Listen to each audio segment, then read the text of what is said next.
Alright, now onto the steaks. You're going to want to take the steaks out of that packaging, cutting away from yourself.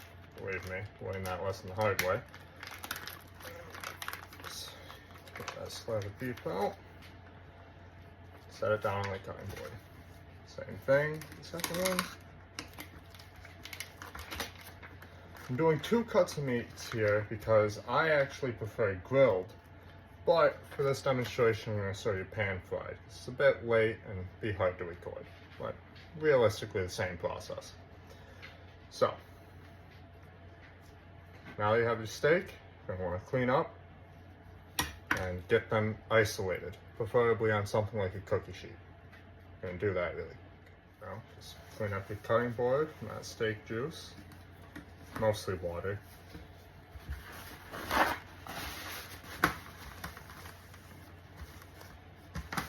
And then, you're left with your steak. Now, you're going to want to feel it, see the tenderness of it. So for this one, what I might usually do is get something like a mallet, they actually make meat mallets, and hammer it down so it breaks up some of that intermuscular fat and allows it to render out a little bit better. This one actually feels pretty good, and I don't want to smush it down anymore or else it'll flare up and cook way too fast. This one seems like it might actually be the same story, but for some steaks like T-bones, you might have to pound them out a little bit to get them a little bit flatter and get them more tender for you. Now, in addition to tenderizing the steaks, something they won't really tell you about is drying and making sure your steak is actually dry. You want the steak oils to be in contact with the pan when you're cooking it because that allows a good sear to build up. And that sear, for a lot of people, is where the good flavor is. Having water on the surface of your steak actually stops that via a process called the Leighton frost effect. Basically, where as the water boils on the hot pan, it creates a small amount of air or steam and lifts it up off of the cooking surface. So you want to make sure the steak is nice and dry from water. You do that by patting it down with some paper towels. And see how much water came up off of that? And then doing the same for the bottom.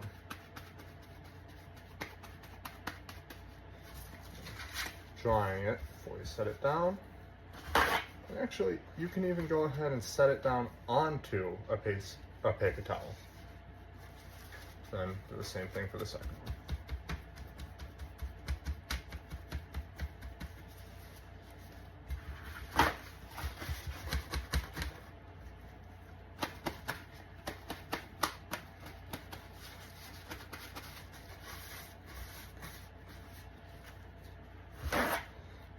You don't have to, just because it can waste a little bit of paper towels, but if you don't really care, it might help you get a better sear on your steak. Then just flatten, just like that. Push down, just like that. Now you can start actually seasoning them. You're going to just want to take what you've made in the mortar and pestle. You can actually use a spoon you tasted it with if you're not cooking for other people. And just sprinkle some of that on there. Now you don't want to, depending on who you are, you don't want to over season it. So for a lot of people, what I just did could have been over seasoning. I like my steak over seasoned. But now I'm just going to rub that in a little bit. You can do dry rubs, or what I'm doing right now is a dry rub, and then you have marinades. I tend to shy away from marinades just because I don't really like dealing with it. It's a hassle. I'll flip that paper towel over so it's nice and dry. And get the back side.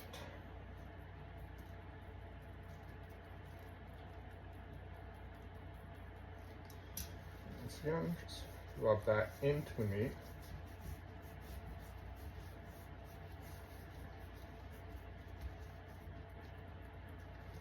Maybe a little bit more. Really just trial and error with seasoning. You gotta find out what you like and what other people like if you cook for somebody. I might want a little bit more on this one too.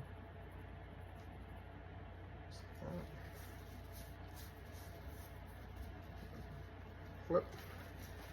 Paper towel over so it's a dry piece. Down both sides.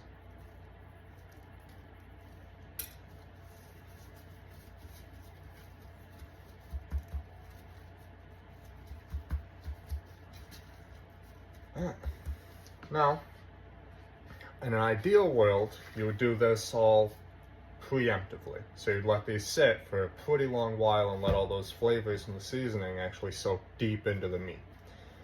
Fortunately, I'm on a bit of a time constraint, so I'm not going to do that. But I am going to sit for a little bit and just make sure that no more water comes out, because the salt content of the seasoning we did will actually draw out the water from the inside of the steak, which we want. Salt is a natural meat tenderizer.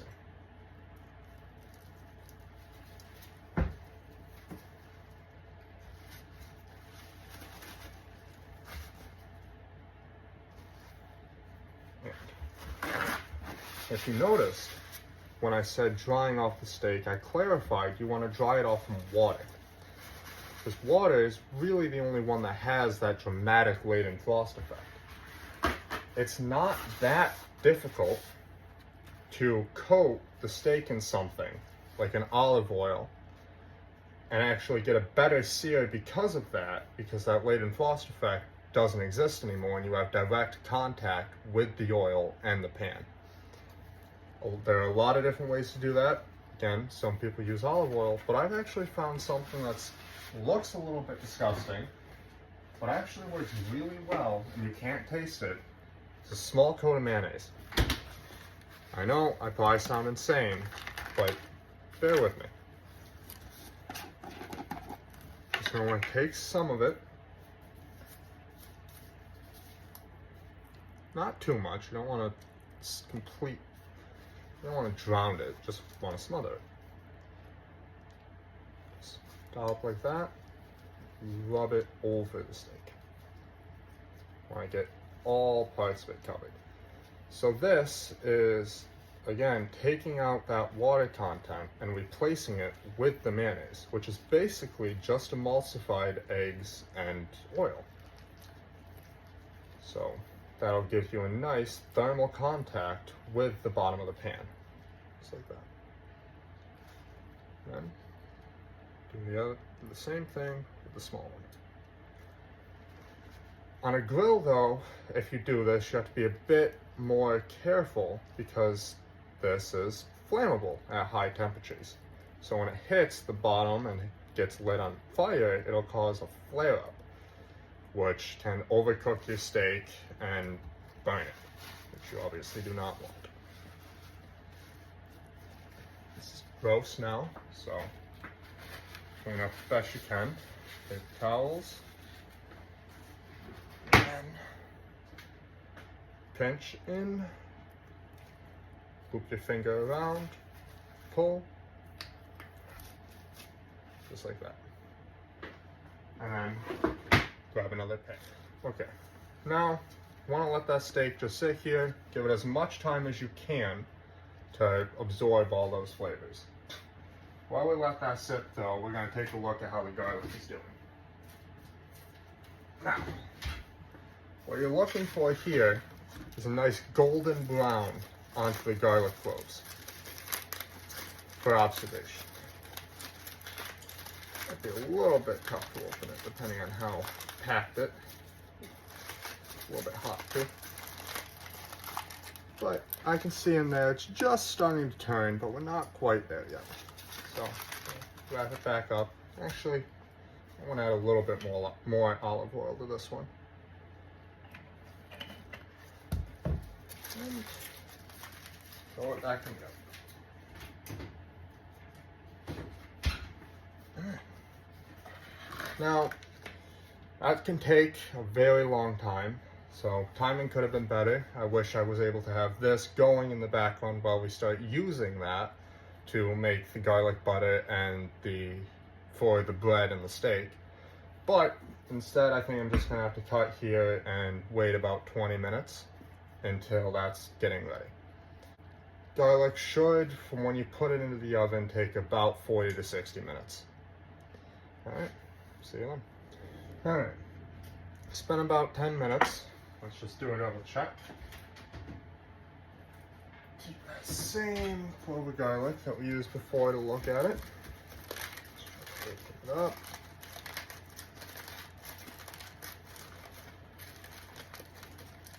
It looks like it could be there. Got that golden. But let's just take a fork and poke at it.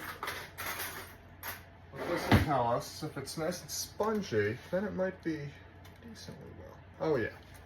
You can see if I poke inside of it there, it just slips right in and you can actually move it around. So this is right about where we want it. But we are just going to put it back in the oven, but we're going to actually turn the oven off now. And then we're going to get the bread out of its loaf. And we're going to want to cut off about as much as we're going to need. We don't want to waste bread.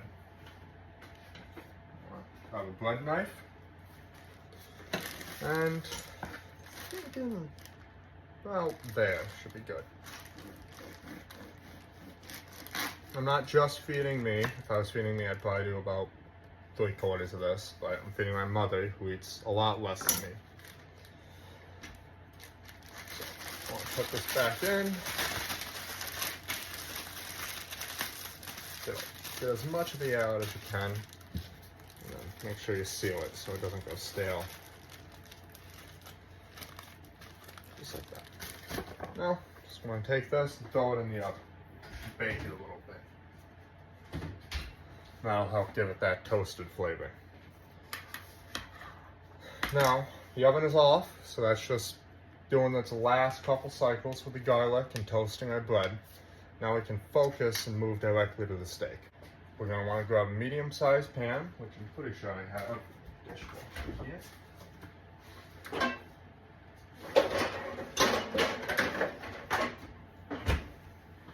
That should be big enough for that big steak. I'm not actually going to do that one on the stove though. I'm going to do that one on the grill, but you know, not too much wrong with a bigger pan. I want to set this on the oven. Over so you can see. Set this on the oven, high heat. You want to get this ripping hot.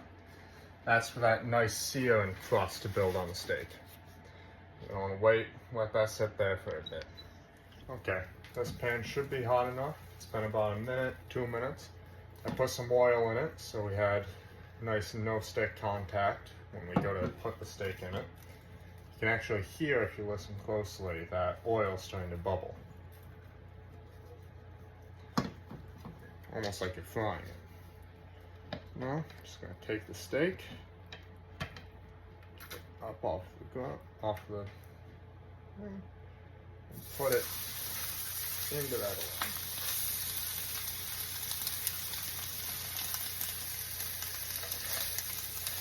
I just want to let it set there on the high heat so it builds that sear that I was talking about before. When you're seasoning over there, just I occasionally like to throw some of it onto it as it cooks.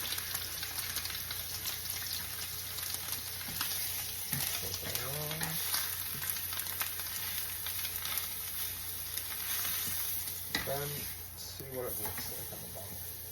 So crust is starting to build, but not quite there yet. So put it back over, just like that.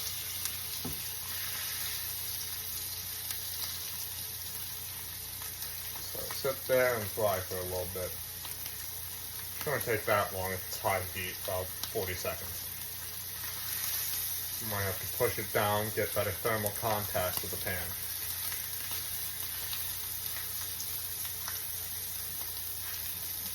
Let's try going for a flip. There you see, that's a much better crust buildup. Let's see it.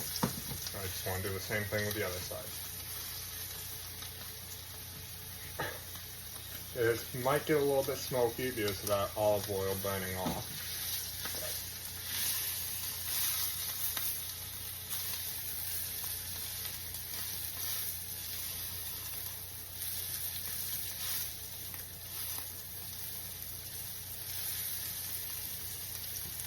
Like I said before, a little bit of seasoning.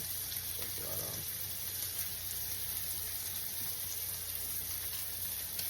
And now some of the smoke.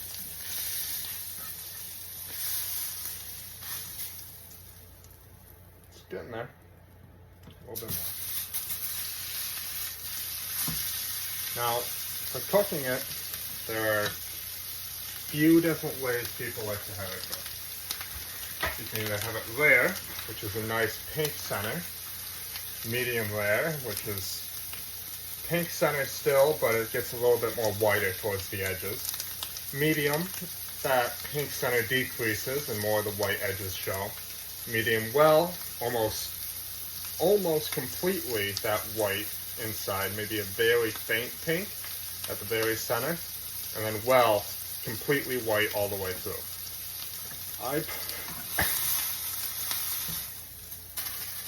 I personally prefer a medium rare. So that's the type of texture I'm looking for when I push down. It's a medium rare. Now that we have that crust built up, as you can see, on both sides, I'm just going to actually let it sit above the heat after I turn the burner off, so it doesn't burn, and it can just sit and heat up that inside nice and well. Because right now, the inside's almost raw, just the outside's cooked.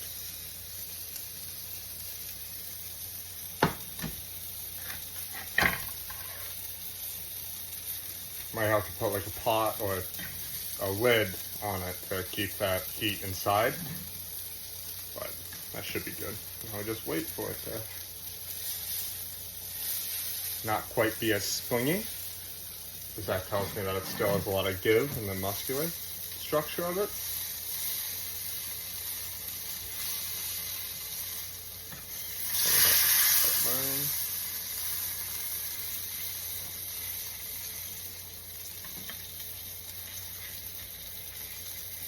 This might actually be a little bit difficult to get it perfectly since it's so thick. When I put it in, it really shrunk together.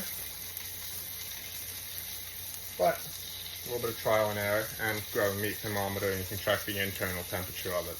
Alright, it's been a little bit. I'm just going to get the meat thermometer and push into the center, not too far. See where that comes up to. I don't expect it to be anywhere near done yet.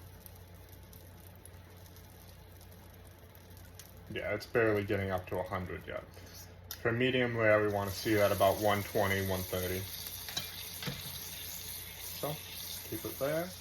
No, we're getting there. That's about 130. Yeah, so I think this is about time we can take it off, let it sit, because something that can take a long time to build up is cooking. Because after you take it off, the temperature from the outside is still different from the temperature on the inside, which means it can cook as it rests. So like the temperature right here is only about 120, but when I take it off, it's probably going to look like a 130 steak. And that should be it. Let's move to the bread and the roasted garlic.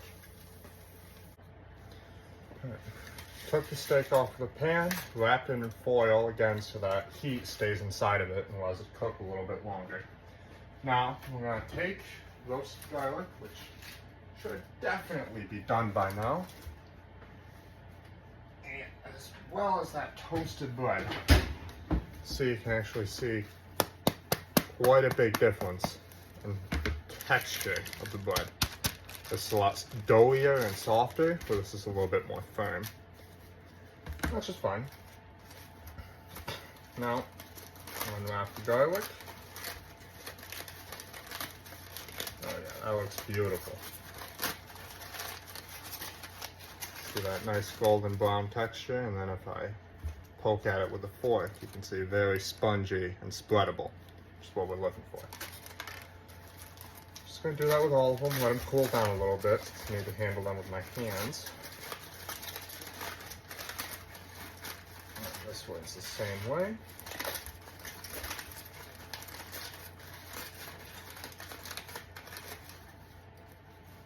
Well, actually, it looks like it could have used a little bit more time, but it should be fine.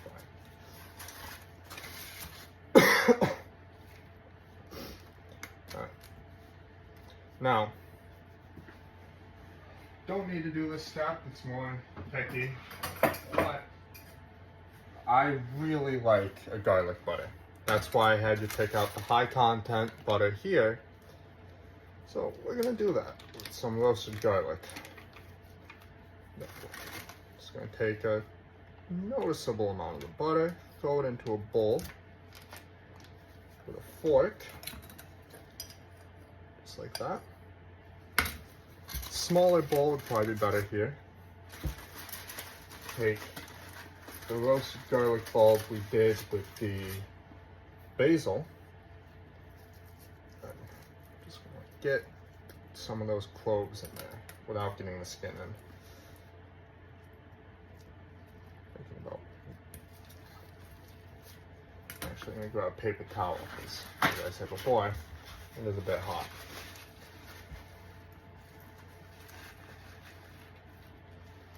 Can be a bit messy, but I just want to squeeze that roasted garlic out. Throw in that basil too.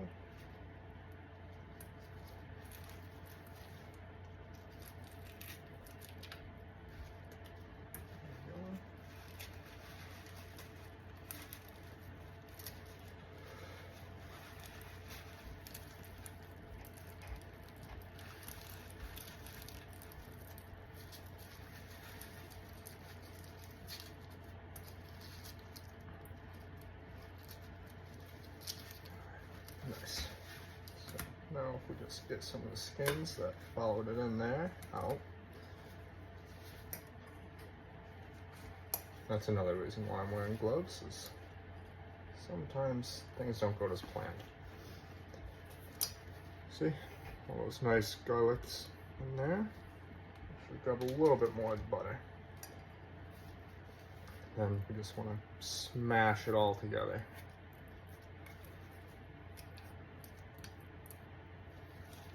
It is still hot, so it's probably actually going to melt a lot of the butter, but it's not necessarily a problem. We can just throw it in the freezer afterwards.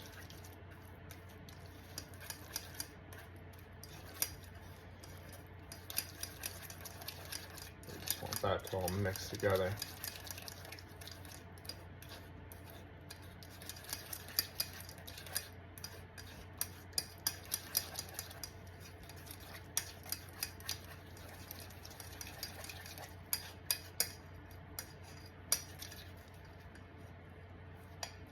Some butter on the fork, so make sure you get that in there.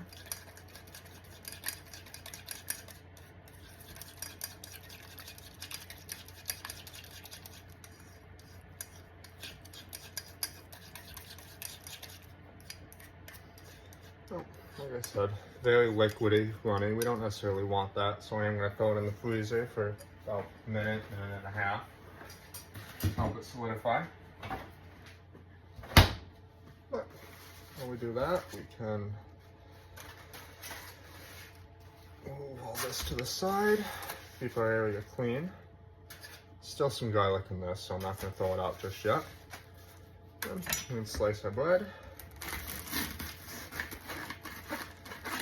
Slice it however you want. I prefer thinner slices.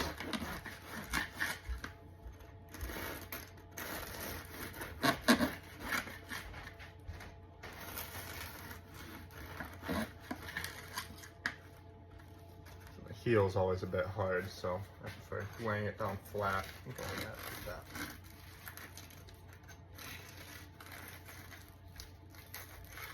Bit messier, but it's safer. And I want to keep it all together, so that way that heat doesn't vent off as easily. Then grab a plate, put however many pieces of bread you want on there.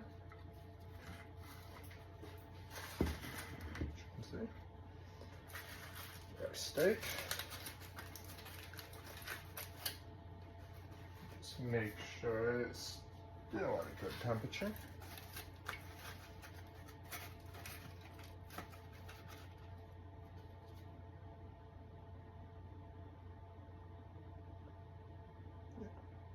It's reading about 120, 125. Should be good. Actually, I'm going to keep it wrapped up for now while I spread that garlic butter on. Okay. Now, as you can see, it's not quite fully solid, but we don't really want fully solid. We want it to be able to spread onto our bread. So I'm just going to take some of that, the bread, smear a healthy amount on that.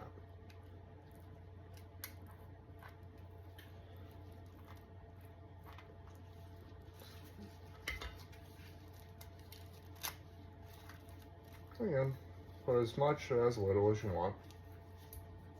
I personally love the taste of this, so I use a lot more than I probably should.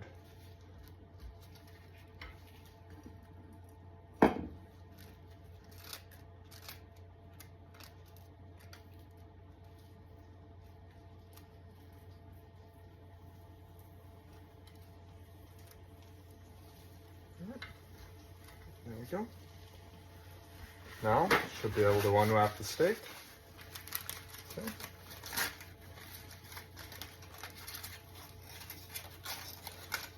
I think this might actually come out being a bit on the rare side, but that's not too big of a problem.